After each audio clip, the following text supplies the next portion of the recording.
The solar eclipse on August 12th was not the event. It felt like the event. The sky darkened, the corona appeared, the headlines ran, the content creators posted their takes, and by the next morning, the world had moved on. But the eclipse was not a single event. It was the first of four. And the four, taken together, formed the most concentrated restructuring corridor of 2026. 4 dates, 16 days, one operation with 4 phases: break, sort, wash, build.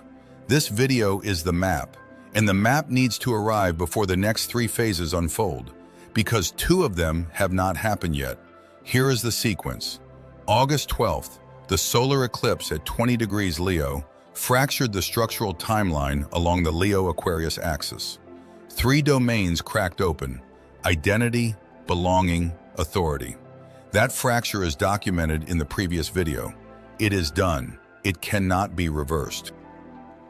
August 22nd, the sun enters Virgo, not as a routine seasonal shift, but as the arrival of the audit function inside an active demolition site. Virgo does not ask, "Who are you?" Virgo asks, "What works?" August 28th, the lunar eclipse in Pisces, the 6th eclipse of a 7-eclipse series on the Virgo-Pisces axis that began in September 2024.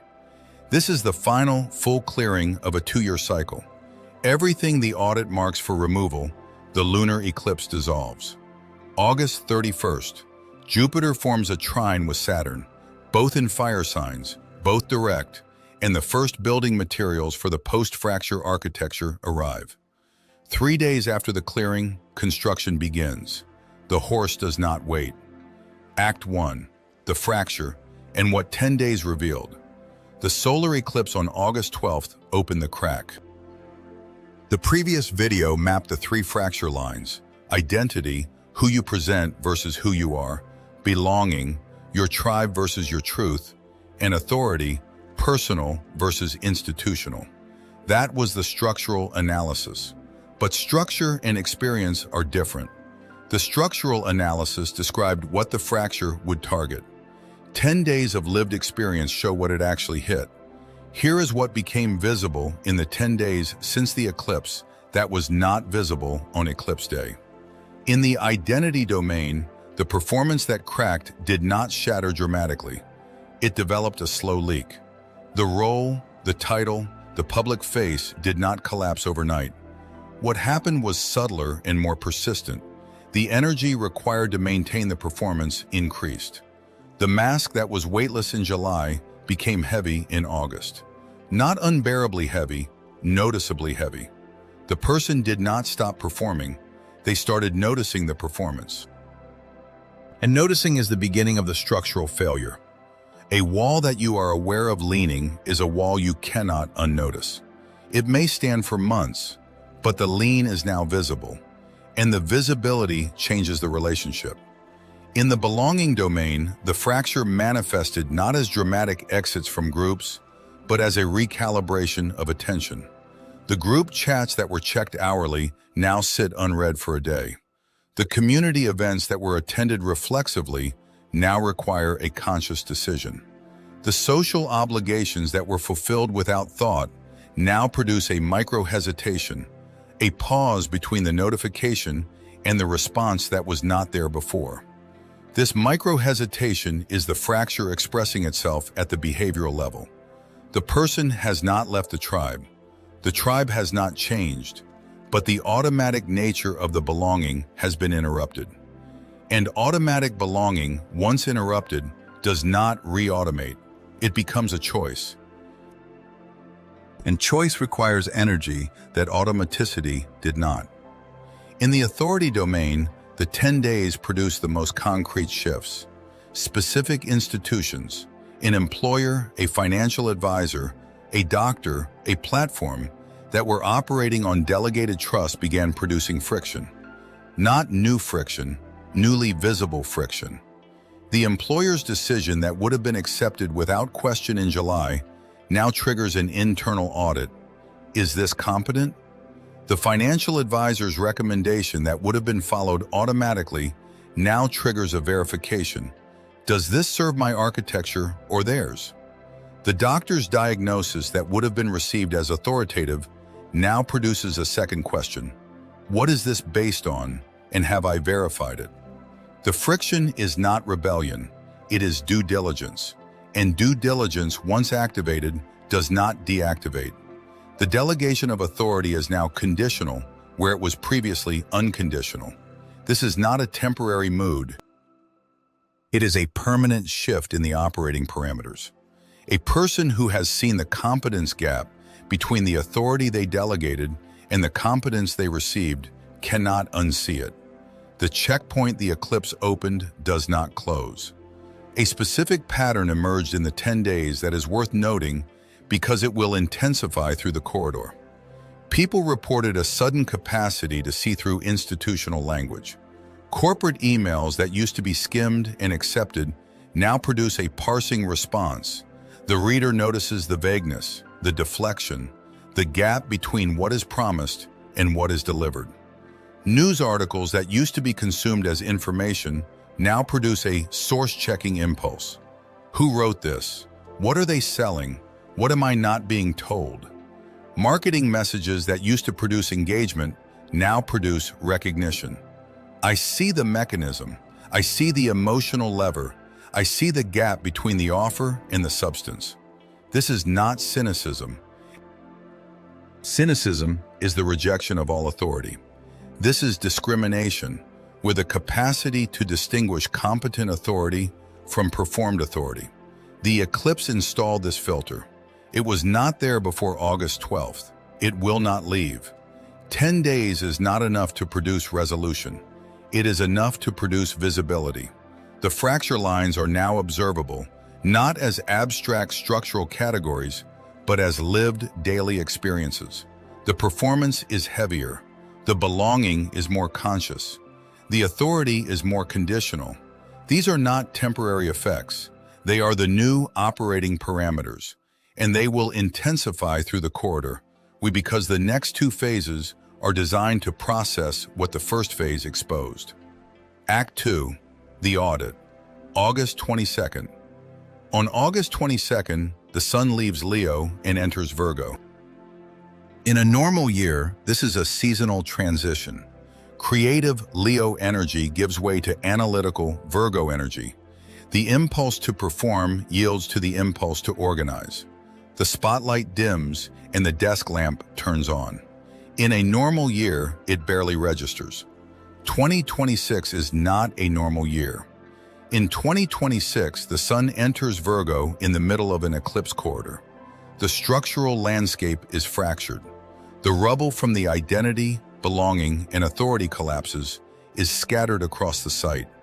And into this demolished landscape walks Virgo, the auditor, the inspector, the mechanic who does not care about the drama of the demolition. Virgo cares about inventory. What is here? What condition is it in? What can be used? What cannot? This is the critical function that the corridor needs and that neither eclipse provides. The solar eclipse breaks, the lunar eclipse washes, but neither sorts.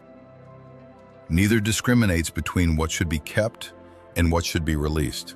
Without a sorting function, the lunar eclipse on August 28th will wash everything, the valuable and the worthless alike, the debris and the gems, the outdated identity and the core self, the toxic belonging and the genuine connection, the corrupt authority delegation and the competent one.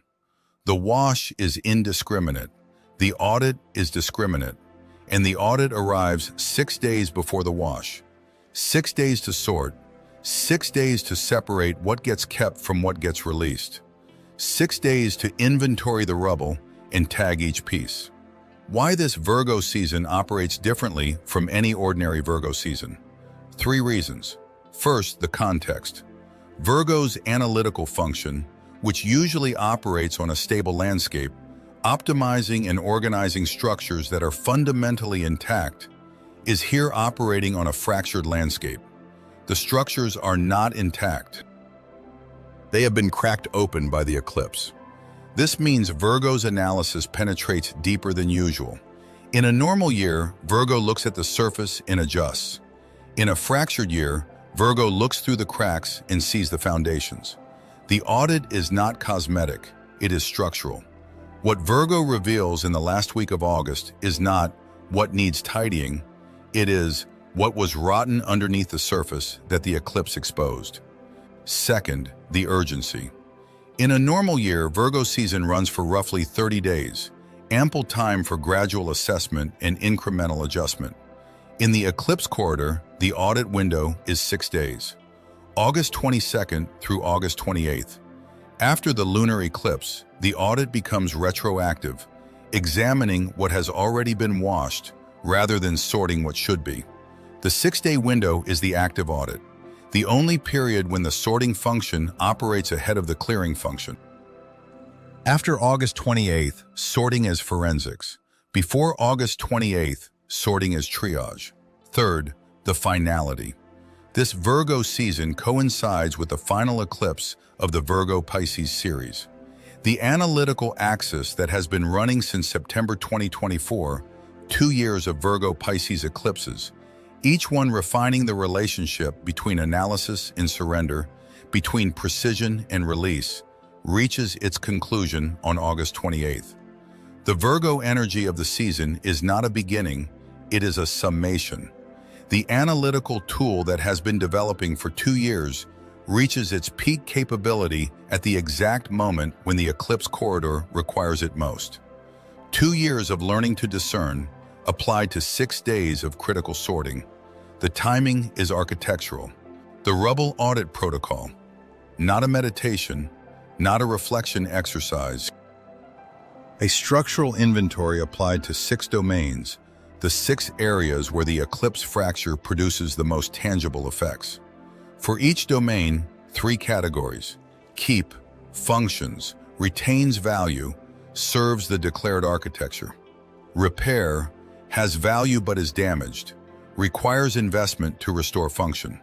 Discard, no longer serves, incompatible with the post-fracture architecture, consuming resources without producing returns. Domain 1, identity, the professional title, the public persona, the social media presentation, the way you introduce yourself at gatherings. Which elements of the identity survive the fracture intact? Which elements cracked but can be repaired? They represent something genuine that was poorly expressed. Which elements need to be released? Performances that were maintained for approval rather than alignment. The diagnostic for each element is the body. State the identity element out loud. I am a role, title, description. Does the body settle or resist? Settlement equals keep. Resistance with a sense of this could be better equals repair. Resistance with a sense of this was never really mine equals discard. The body processed the eclipse 10 days ago. It has already completed its own audit. The conscious audit is catching up. Domain 2, vocation, the work, the career trajectory, the daily operations. Which aspects of the work produce genuine output, energy in, results out, satisfaction alongside the effort? Which aspects produce diminishing returns, effort without proportional result, tasks that drain without building? Which aspects are structurally incompatible with the post-fracture identity? Work that served the old persona, but does not serve the emerging one.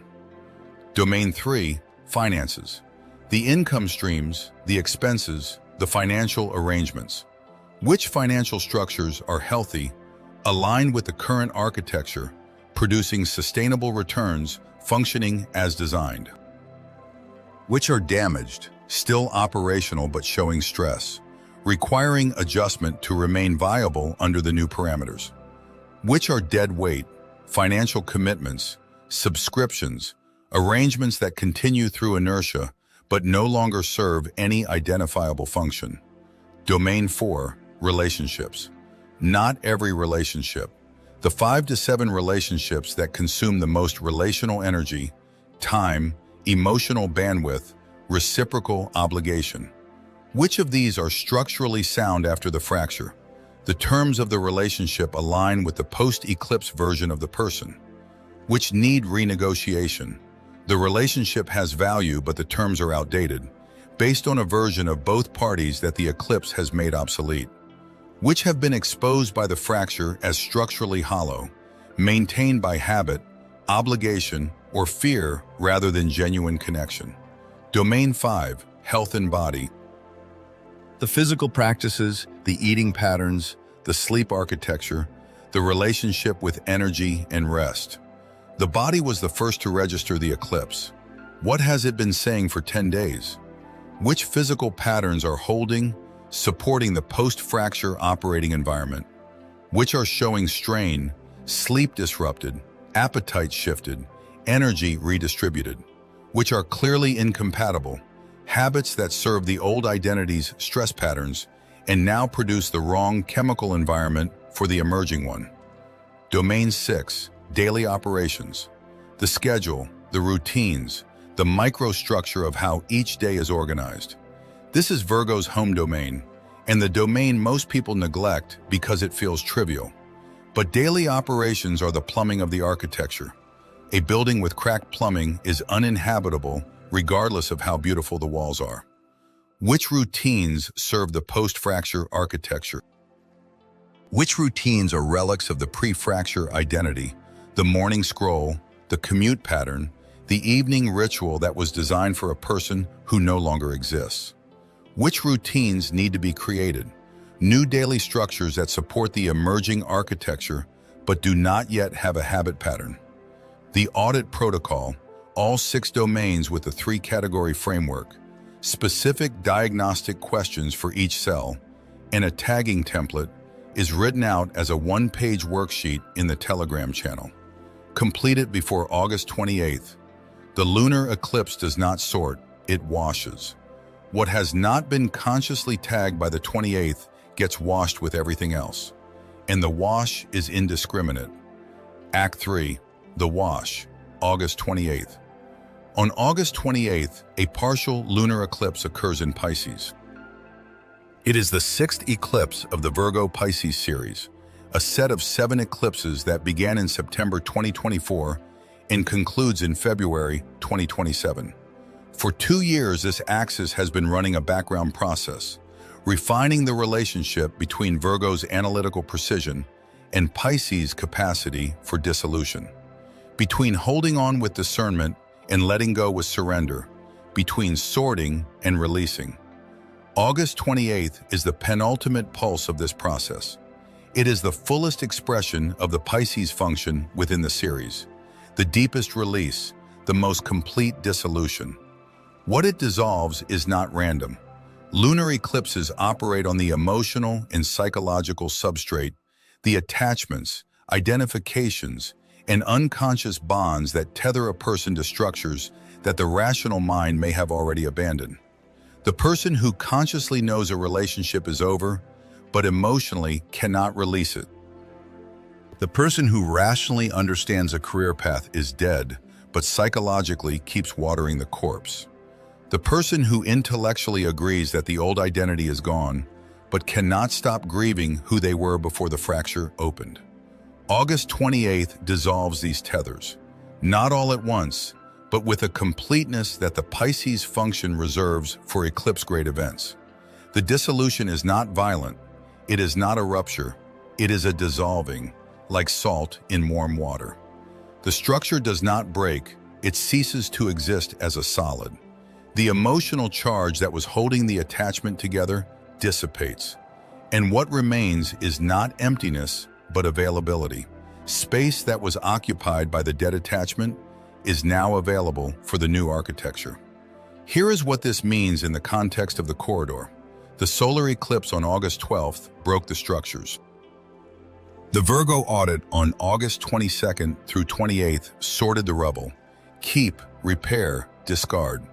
The lunar eclipse on August 28th takes everything tagged discard and dissolves the emotional bonds that were preventing its release. The rational sorting was the easy part. The emotional releasing is the hard part. And the lunar eclipse handles the hard part. For anyone who can lease the Rubble Audit, The elements tagged discard will become easier to release around August 28th, not because of willpower, because the emotional glue holding them in place dissolves. The relationship that was tagged structurally hollow will feel less painful to acknowledge. The financial arrangement tagged dead weight will feel less scary to cancel.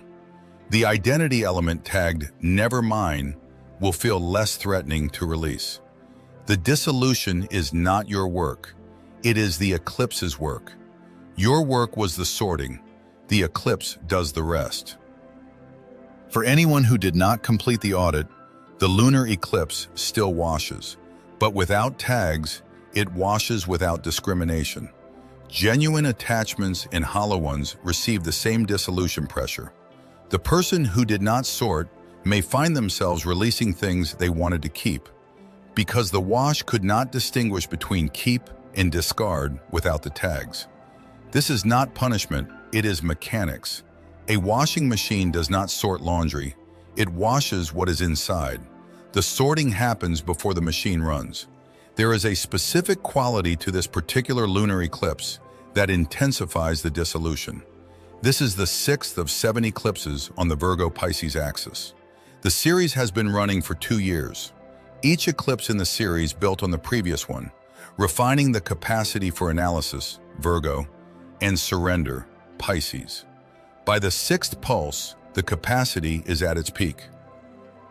The person who has been affected by this series, and most people in this audience have, because the Virgo-Pisces axis touches health, daily operations, work, service, and spiritual practice, has been developing a more refined relationship with both holding and releasing for 2 years.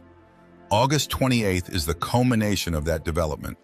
The release on this date is not a beginner's release. It is a practiced one, deep, precise, and, if the audit was completed, targeted. The build.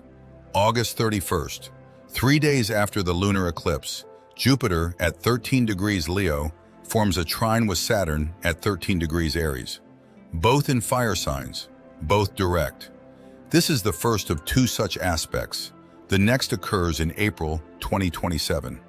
Jupiter-Saturn trines are the rarest constructive aspect in the outer planet toolkit. Jupiter expands, Saturn structures.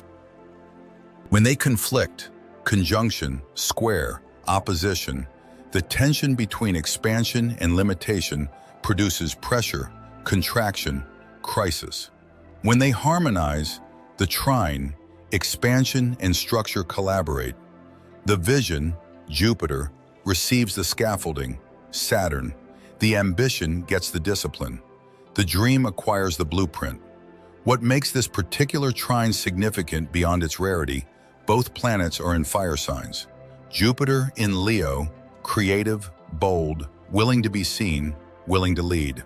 Saturn in Aries, disciplined, initiating, willing to start from nothing and build brick by brick. Fire trine fire is the architectural equivalent of a construction team that is both inspired and skilled. The inspiration does not float in abstraction, it has hands. The skill does not plod without vision, it has eyes. The combination produces architecture that is both beautiful and load-bearing, grand and structural, visible and lasting. In the context of the corridor, the Jupiter-Saturn trine on August 31st is the delivery of construction materials to a cleared site. The eclipse broke the old structure. The audit sorted the rubble. The lunar eclipse dissolved the emotional residue. And 3 days later, while the dissolution is still settling, while the cleared site is still damp from the wash, the first materials for the new build arrive. Not the blueprint, the architect's declaration is the blueprint, whether written in March or recalibrated since. The materials are different. They are the external supports, opportunities, connections, and structural conditions that make the blueprint buildable. What does materials arriving look like in practice? A conversation that produces not just agreement, but a concrete commitment from the other party. An opportunity that appears with structural support already attached, not just an idea, but a funded idea, or an idea with a partner, or an idea with a timeline that the external environment is ready to support. A financial event that provides not just income, but capital, resources that can be allocated toward construction rather than consumed by survival. A relational shift that produces not just connection, but collaboration. A person entering the architecture who brings capabilities that the architect lacks. The trine does not produce these things magically. It creates the conditions under which they are more likely to appear and more likely to land. In a normal month, a conversation might produce a vague interest. Under the Jupiter-Saturn trine, the same conversation produces a handshake. In a normal month, an opportunity might require months of development before it becomes viable.